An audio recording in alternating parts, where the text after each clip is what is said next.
जब भक्त नहीं होंगे तो भगवान कहाँ होगा।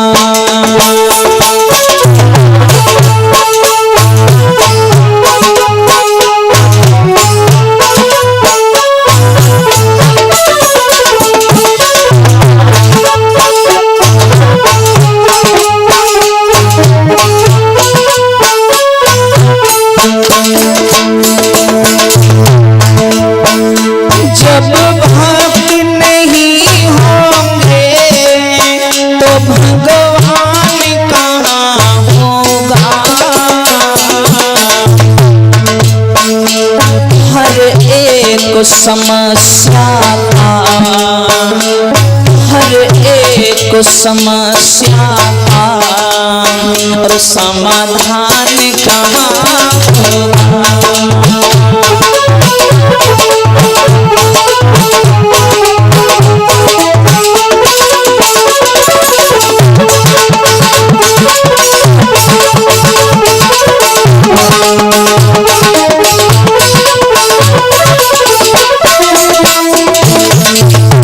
सुनिए राजन,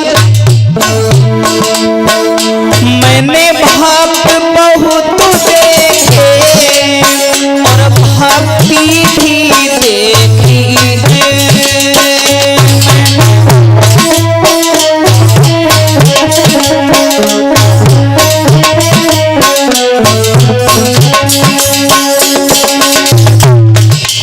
रचना कवि की है, मौखिक वाक्य भगवान का है कि मैंने भक्त तो बहुत देखे और भक्ति भी देखी है, पर राम भक्त जैसा, पर राम भक्त जैसा और हनुमान कहाँ होगा।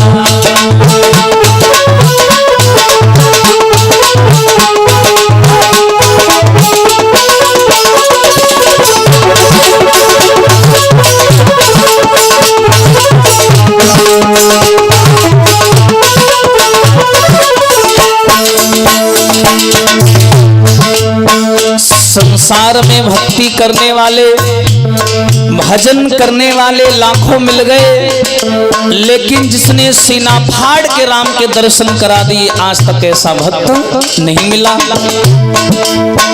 मैंने दान बहुत देखे और दानी भी देखे हैं।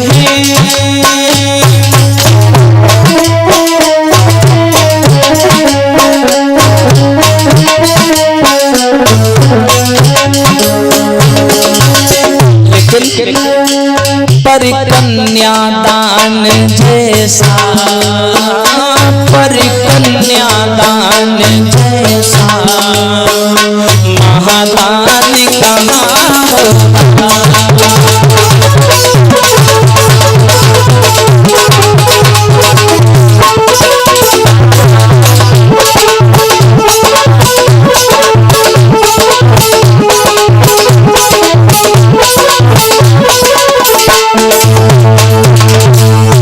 इसलिए है राजन मन और चित्त को भगवान के श्री चरणों में लगाइए। कारण है, कभी भी आप लोग देख लेना, जब प्राणी संसार में कोई भी भौतिक काम करता है तो उसका मन बड़ा ही भाव से लगता है, तन मन धन से वो कार्य पूर्ण करता है। लेकिन ये धर्म और भक्ति के मामले में जब जब आता है और जैसे ही भगवान की पूजा पाठ करने बैठेगा वैसे उसका मन भ्रमित होगा और बुराइयों की ओर तत्पर हो जाएगा। कभी भी आप लोग नोटिस कर लेना, देख लेना, जैसे ही पाठ पूजा हवन करने बैठोगे तो बुरी सोच में, बुरी प्रवृत्ति में आपका मन संलग्न हो जाएगा, खिंचता चला जाएगा उसकी ओर। कारण है क्योंकि बिना परीक्षा के आज तक कोई पास नहीं हुआ। तो पल पल में परमात्मा परीक्षा लेता है अपने भक्तों की। कारण है, मैंने बताया ना कि संसार में ऐसे कोई महान नहीं होता है। अभी एक यहाँ पर पत्थर कटे पड़े हैं जिनका कोई महत्व नहीं है, कहीं पड़े हैं मिट्टी के मूल्य के हैं, लेकिन अगर उन्हीं पत्थर को शिल्पकार को भेंट कर दिया जाए। वो शिल्पकार उन्हें सनातनीय मूर्ति का रूप दे दे, परमात्मा का रूप दे दे, सजावट कर दे, बढ़िया पेंटिंग कर दे और ले जाकर वही मूर्ति मंदिर में सजा दो, रख दो, सारा संसार मस्तक झुकाएगा। आएंगे लोग माथा टेक करके चले जाएंगे, पर मूर्ति के पीछे का संघर्ष कोई नहीं जानता कि उसने यहाँ तक आने के लिए कितनी तकलीफों का सामना किया। शिल्पकार ने जब मूर्ति का निर्माण किया, छेनी और हथौड़े की लाखों चोट पहुंचाई, तब जाकर के वो मंदिर में पूजनीय हुई। तो ऐसे ही संसार में कोई महान नहीं बन जाता। लोहे का आकार बड़ा सुंदर होता है देखने में, लेकिन उस आकार को आकार का रूप देने में आग में तपाया गया है, जलाया गया, तब जाकर वो महान बना। इसलिए राजन, मुझे आपकी महानता पर शंका नहीं है, शंका है तो इस मन पर है जो कभी किसी का सगा नहीं हुआ। मन ही मन को जानता और मन की मन से प्रीत, मन के हारे हार है, मन के जीते जीत। इसलिए मन के ऊपर संसार के सारे आध्यात्मिक कार्य निर्भर हैं। इसलिए इसे ही संभालो कि हमने आंगन नहीं बुहारा, कि चंचल मन को नहीं संहारा, तो कैसे आएंगे भगवान, कैसे आएंगे भगवान।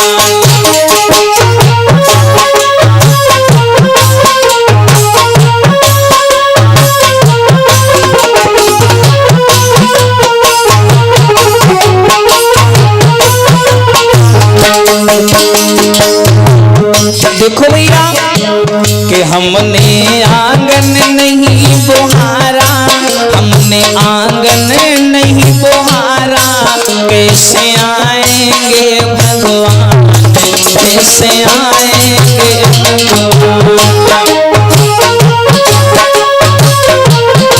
जय हो।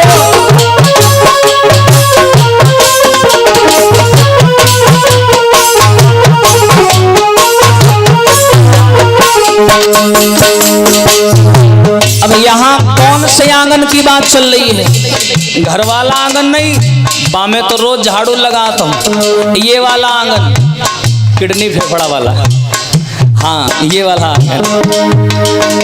हाँ भैया, चंचल मन को नहीं संभारा, अपने मन को नहीं संभारा, कैसे आएंगे भगवान, कैसे आएंगे भगवान।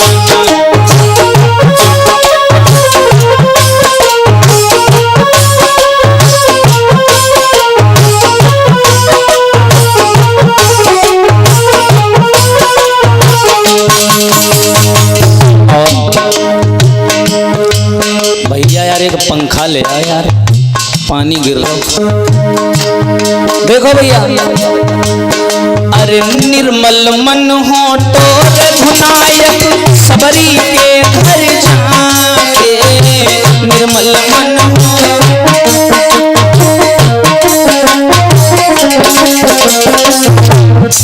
भागवत में, रामायण में दर्शाया गया। देखिए, कहते हैं बिना दृष्टांत के भागवत अधूरी है। और दृष्टांत, अब मैंने देखा है काफी लोगों कहते हैं कथा है भागवत की और बीच में रामायण ले आते हैं। मैं बताता हूँ आप लोगों को, भागवत जो है वो बिना दृष्टांत के अधूरी है, और रामायण जो है दृष्टांत की खान है। क्या है? खान है। तो दृष्टांत देने के लिए हमें रामायण का सहारा लेना पड़ता है। और रामायण में दर्शाया गया कि निर्मल मन जन सो मोहि पावा, और मोहि कपट छल छिद्र न भावा। अरे निर्मल मन हो तो रघुनायक, सबरी के घर जाके, निर्मल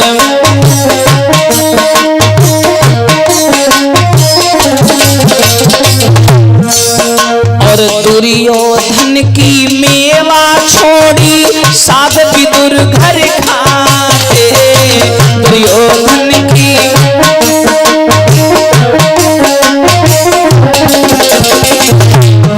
इस पर हमने नहीं विचारा, इस पर हमने नहीं विचारा, कैसे आएंगे भगवान, कैसे आएंगे भगवान।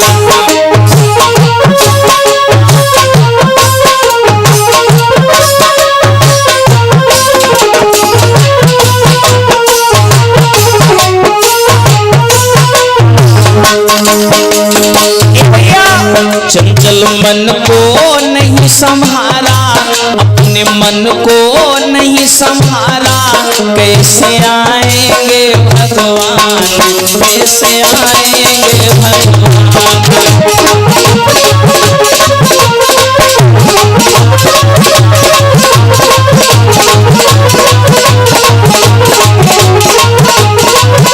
जय हो।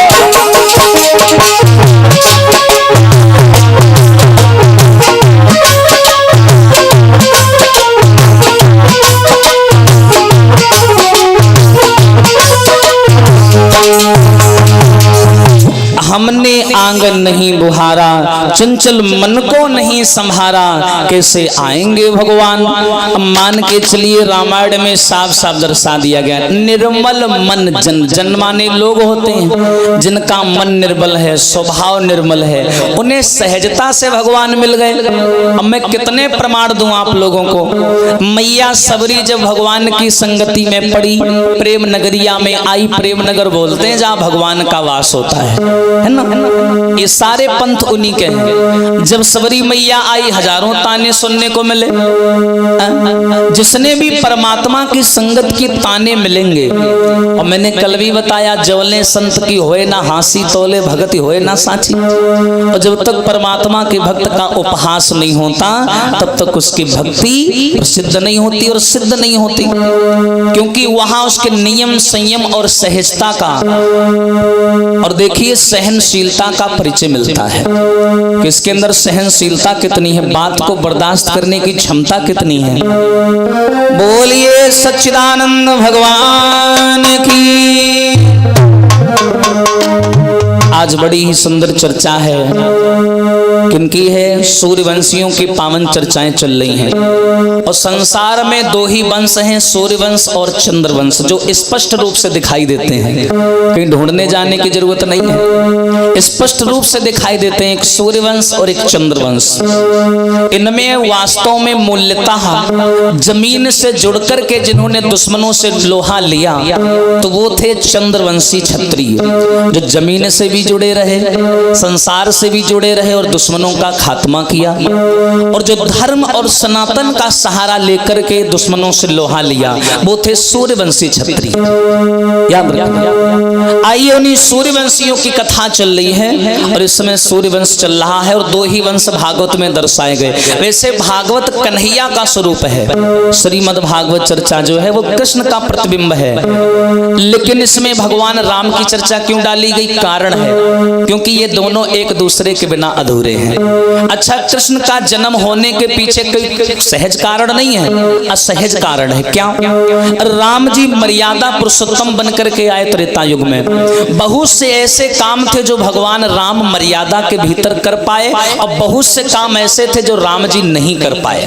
जैसे कि पहला काम मैं बता देता हूं, जब जनकपुरी में विवाह हुआ, किसके साथ? सीता जी के साथ।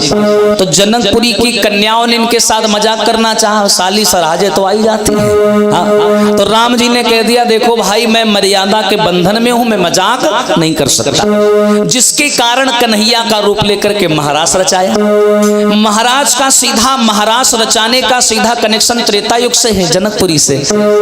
उसके बाद में गोवर्धन का पूजन करवाया कन्हैया ने, जो सीधा कनेक्शन त्रेता युग से था। अब सबरी बातें आ जाए बताई दी, फिर क्या बताएं अब? हाँ, अबे तो कुल कथा पर ही है।